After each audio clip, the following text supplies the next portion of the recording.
Kwenzeke ke ngoku ngu-part 3 lona kaNokhaphetshu. Kwenzeke ke ngokuba ivakale le nto ayenzileyo uNokhaphetshu apha esikolweni, bizwe nabantwana asitsho sakhe isitori uNokhaphetshu. Basuspendwe ke, kuthiwa bazosuspendwa iveki. Hayi, nyhani ke nanakwaba ngxanyelwe for loo nto leyo, kodwa yena apha entliziyweni abeyiqonda uba sukela namhlanje ndizohlonitshwa mna okusalayo, into ebalulekileyo. Kwenzeke ke ngokuba uNokhaphetshu lo besesikolweni ke ngoku. Kukho omnye umfana apha, igama lakhe unguZigidigidi, umntana othulileyo apha eklasini, ayingomntana othanda uthetha. Kwenzeke ke ngokuba kuvakala uba utata kaZigidigidi nomama kaZigidigidi basepareyithile. So uZigidigidi njengoba ethule kangaka, it's because of uyagoyisha, ne? So ke ngoku ke ayibalisi ke nguZigidigidi ngale mini utata khe ambize ngayo, ayibalisi uba yho, andisavuya utata ke tanondibizile. Ndine-feeling yoba umama notata bazolungisa izinto, uyayincokola mos.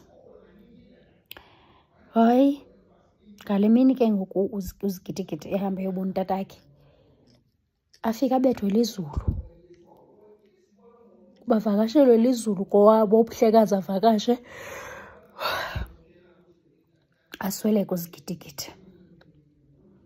Yho, hayi ke sanigcwale ke ngoku esikolweni uba uZigidigidi le nto ayenzelweyo yenziwe nguNotapile. Ifemeli kaNotapile idume kakubi ngoba unomakhulu ogqwirhi. Heyi, kwakungekubi. Kwenzeka ke ngoku uNotapile ampole ke ngoku eklasini ngemini atwele, azitsho vele, atsho uba vele umakhulu wakhe uhamba ngekhetshi. Nale nto yabantu abangasisiki, uba benze isonka sombhako bangasisiki, bayafika bona noomakhulu bakhe bafike bathathe eso sonka eso, basikhwele bahambe baye eGwadana. Bayahamba baye eGwadana ngeso sonka eso, benze noba yintoni na abafuna yenza, basibuyise ekuseni ngoba abantu abazisiki izonka zabo. Abanye bayafika ebusuku babasebenzise, yile nto bavuka bediniwe. Watsho futhi uba banelisti yabantu phaya esikolweni abafuna ubagqiba. Wabesitsho futhi, wabesithi uZigidigidi lona ufe kancinci. Ufe kancinci ngoba akazazi bebeyofunani phayana, le nto ibingajonganga naye. Wababiza ngamagama abantwana esikolweni uNotapile uba ubani nobani nobani nobani nobani nobani bakuloo listi leyo. Umamele ke ngoku uNokhaphetshu, ziyamothusa ezi zinto ezi. Kwabe kukho omnye ke ngoku kuthiwa nguLuyolo. ULuyolo lalisithi ke ngoku uLuyolo uyifemeli noNokhaphetshu. Lalingadlali mani, lalingadlali izulu kuloo veki lelo, lalingadlali mani. Ame emnyango uLuyolo athi, ndikulindile kakade, akutshiwo kodwa uthe uzozondithatha. Tshiwo kakade uba kuthiwe uzozondithatha.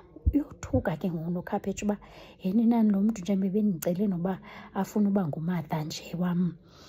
Wabehlekwa ke kuwabo uNokhaphetshu, kodwa ewe kaloku nobe befuna nokuqhentsulela ndikuxelele koohili bakhe abanikwe ngumakhulu wakhe naye.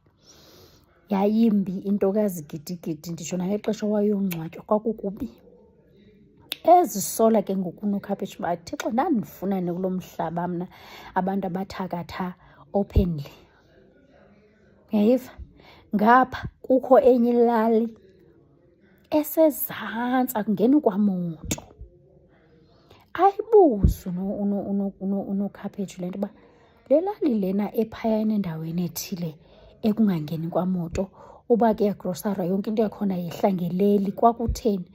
Kuthiwa hayi, yayizindawo zabantu babebaleka kuzo, iindawo zamasela. Yayindawo zamasela xa befuna ufihla imfuyo abazibileyo. Yonke loo nto leyo yayindawo zabo eziyana zokuzifihla. So abantu sebeqhelile. Abantu bakhona uba bazoya etawuni umntu akabacaba, umntu funeka aphume 5 hours xa izothatha imoto ephuma ngo-8, ngoba kaloku kule ndawo uNokhaphetshu ahlala kuyo kuneemoto ezimbini eziphuma ekuseni. Uba zikushiyile ke libala uye etawuni ngoba zophinde zibuye emalanga. Azikho nje iimoto eziflowuthayo. Kunekuphuma ngo-7 khona ephuma ngo-8. Uba zikushiye libala uyoze uye ngomso etawuni unless ke nineemoto zenu nina apho. Seyazibuza ke ngoba kwakutheni ndandifuna nendawo enje mna. Ndandifuna endaweni enje. Kodwa uyonwabile apho udlala i-netball, uhamba iitonamenti mntakabawo, ufunda ezingoma nokunganxibi iqhiye negqabi ndimo ndiyakushiya yinjuke yinzomqhekezo. Uyayiva? Uyamandelwa yile ndawo uphinde futhi uyoyika le ndawo. Kodwa nje seyizixelela uba ungowalapho. Yeyi, kukho ke ngoku umntana wakulo nokhaphetshu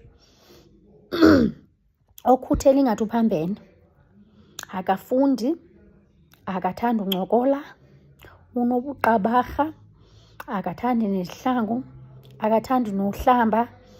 Nditsho nangemhla wayeqala ufikisa ebhaqwa nguye unokhaphetshu le, ebede azilibali noba funeka alungise ngoba kaloku ngoku usexesheni umbone seyiphiqize imarhiphi yiloo way, funeka emane ekhunjuzwa. Kodwa uyasebenza, akanamngane, akananto, uziphilela nalo nokhaphetshu qha nguye umntu amvayo apha efemelini.